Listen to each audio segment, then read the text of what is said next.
O golpe de 1964. Como o Brasil mergulhou na ditadura militar. Na noite de 31 de março de 1964, o Brasil respirava em suspense. As ruas estavam cheias de boatos, as rádios transmitiam mensagens confusas, e em Brasília, ninguém sabia ao certo se a democracia sobreviveria até o amanhecer.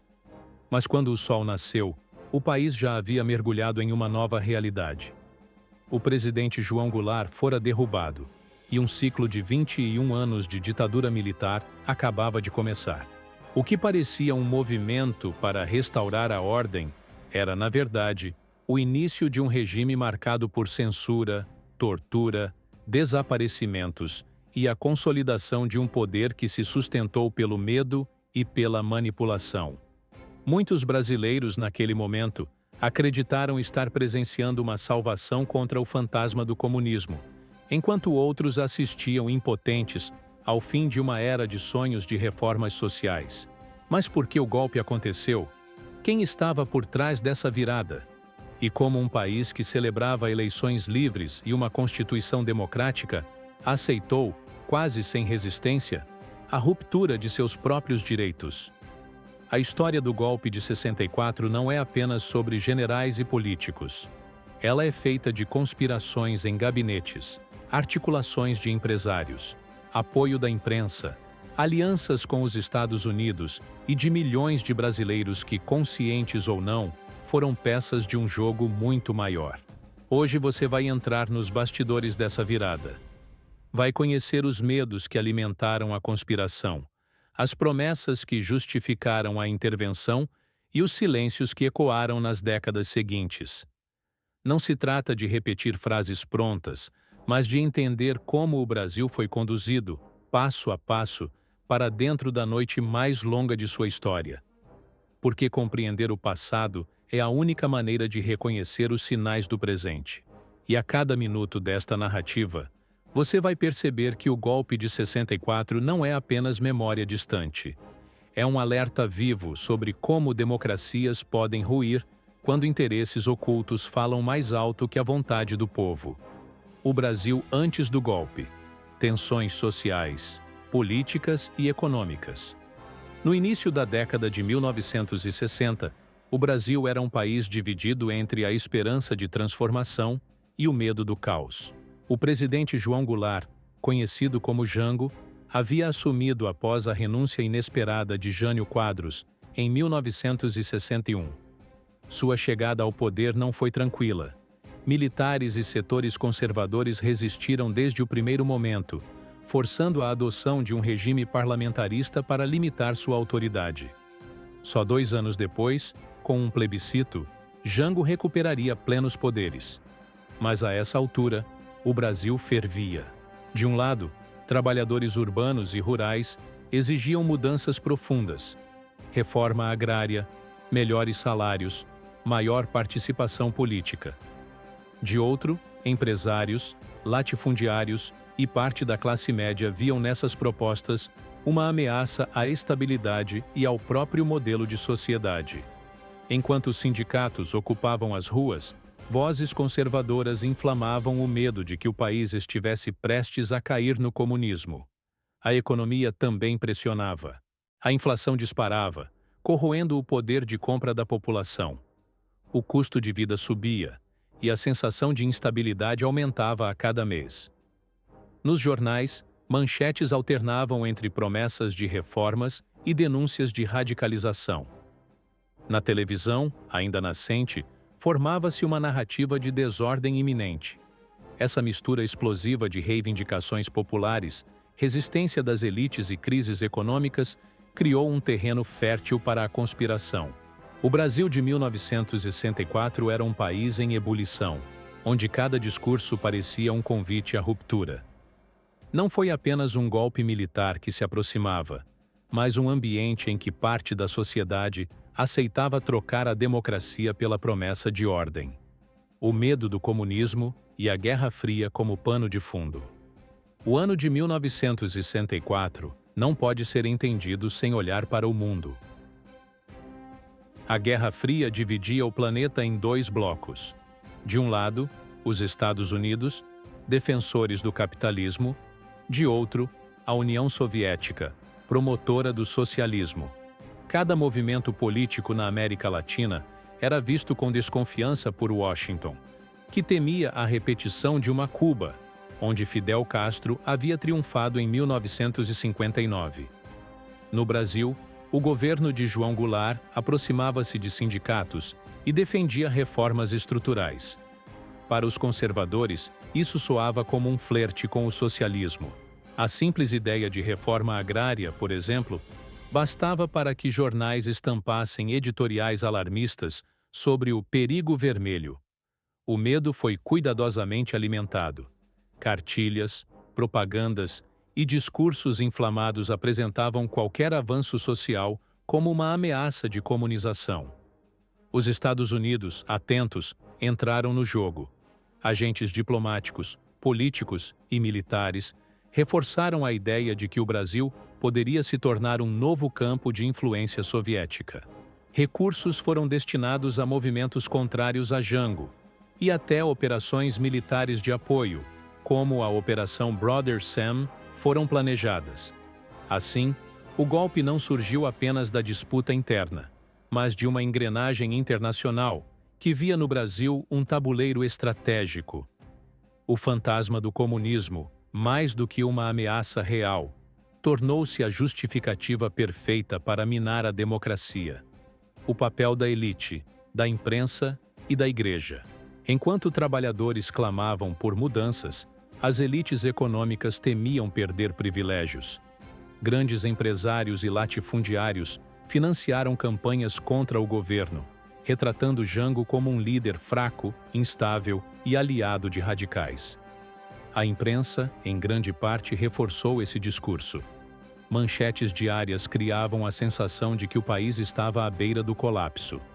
A Igreja Católica, que possuía enorme influência social, também se engajou. Movimentos como a Marcha da Família com Deus pela Liberdade reuniram multidões em defesa de uma suposta ordem cristã ameaçada. Para muitos, era a consagração de que a fé deveria se unir ao poder para deter o avanço da ameaça vermelha. Essa união de forças, capital, mídia e religião, criou uma rede de legitimação para a queda de Jango. Mais do que um golpe militar, o que se formava era um pacto social de parte do país contra a outra. A crise final e a queda de João Goulart. No início de 1964, o ambiente era insustentável. Greves se multiplicavam, discursos inflamados lotavam comícios, e o governo parecia incapaz de conciliar forças tão opostas. O ápice veio com o comício da Central do Brasil, em março, quando Jango defendeu abertamente reformas estruturais diante de milhares de apoiadores. O gesto, visto como radical pelos opositores, funcionou como gatilho. Dias depois, generais iniciaram a movimentação que culminaria no golpe. Tropas marcharam, governadores apoiaram, a imprensa noticiou como inevitável. Jango, sem apoio firme dos militares e sem disposição para derramamento de sangue, optou por não resistir. Exilou-se no Uruguai, deixando o campo aberto para a instalação do regime militar. A Operação Brother Sam e o apoio dos Estados Unidos. Poucos lembram, mas a queda de Jango teve o suporte direto de Washington. A Operação Brother Sam previa o envio de navios, combustível e armamentos para apoiar os militares brasileiros caso houvesse resistência popular ou confronto. Mesmo sem precisar entrar em ação, a operação revela o peso da ingerência estrangeira. Os Estados Unidos não apenas aplaudiram o golpe, mas se colocaram como garantidores de que o Brasil não seguiria o caminho de Cuba. Essa aliança cimentou o novo regime, que logo receberia apoio diplomático e econômico em troca de alinhamento político. Os primeiros anos do regime e a promessa de ordem. Instalados no poder, os militares anunciaram que ficariam pouco tempo, apenas o necessário para reorganizar o país. A promessa era devolver a democracia em breve. No entanto, cada ano trouxe novos atos, novos mecanismos de controle e a consolidação de um regime que se estenderia por mais de 2 décadas. No início, muitos brasileiros acreditaram na promessa de estabilidade. Mas a censura começou a se instalar, opositores foram perseguidos e a sensação de vigilância cresceu. O discurso de ordem rapidamente mostrou sua face: o controle absoluto sobre a vida política e social. O AI-5, o decreto que silenciou o país. Em 1968, veio o ponto de virada. O Ato Institucional número 5 deu poderes extraordinários ao regime. Fechamento do Congresso, suspensão de direitos políticos, censura prévia e prisão sem julgamento. Foi o auge dos chamados Anos de Chumbo. Ao mesmo tempo, campanhas oficiais exaltavam o progresso e o crescimento econômico, criando uma imagem positiva do governo. Jingles como Brasil, ame-o ou deixe-o reforçavam a ideia de que criticar era trair a pátria. A narrativa oficial mostrava um país próspero e unido, enquanto nos bastidores, a repressão calava milhares. Essa contradição entre propaganda e realidade foi uma das marcas mais cruéis da ditadura. Tortura, desaparecimentos e resistência. Artistas, jornalistas, estudantes e líderes políticos passaram a viver sob ameaça constante. O Brasil entrou em um ciclo de medo, onde a simples palavra podia custar a liberdade.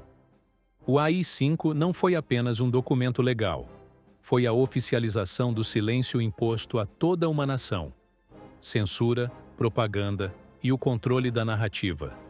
Para se manter, o regime não usou apenas a força, mas também a manipulação. A censura cortava músicas, filmes, livros e reportagens. A lenta abertura e o desgaste do regime.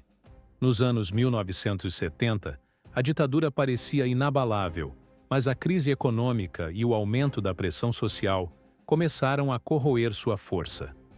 Movimentos como as greves do ABC mostraram que a sociedade não estava disposta a permanecer calada. O regime iniciou uma abertura lenta, gradual e segura, tentando controlar o processo de transição. Mas cada passo revelava a fragilidade de um sistema sustentado pelo medo. A redemocratização e o legado do golpe. O golpe de 1964 não foi apenas um evento histórico, mas um aviso permanente. Ele mostra como democracias podem ser enfraquecidas de dentro para fora, como o medo pode ser usado como arma, e como parte da sociedade pode abrir mão da liberdade em nome da ordem. Relembrar não é reviver o passado, mas compreender seus sinais no presente, porque cada vez que a história é esquecida, abre-se espaço para que ela seja repetida. O Brasil mergulhou na ditadura em 1964. Em 1985, o Brasil finalmente retomou o caminho democrático. Mas a transição não foi feita por ruptura brusca, e sim por acordos e concessões. A memória do período, no entanto, ficou marcada. O legado do golpe é sentido até hoje. Nas instituições, nas disputas de memória, nos discursos que tentam minimizar ou justificar a ditadura. Entender esse passado é fundamental para não repetir seus erros. Reflexão final. O alerta da história. Nos porões do regime, a repressão atingia seu ponto mais sombrio. Centros de tortura funcionavam em várias capitais, onde presos políticos eram submetidos a práticas brutais. Muitos desapareceram sem deixar vestígios, e famílias inteiras viveram décadas sem respostas. Mas havia resistência. Estudantes organizaram protestos. Artistas criaram obras simbólicas. Grupos armados tentaram enfrentar o regime. A luta desigual custou caro, mas manteve viva a chama da oposição. A responsabilidade de hoje é garantir que nunca mais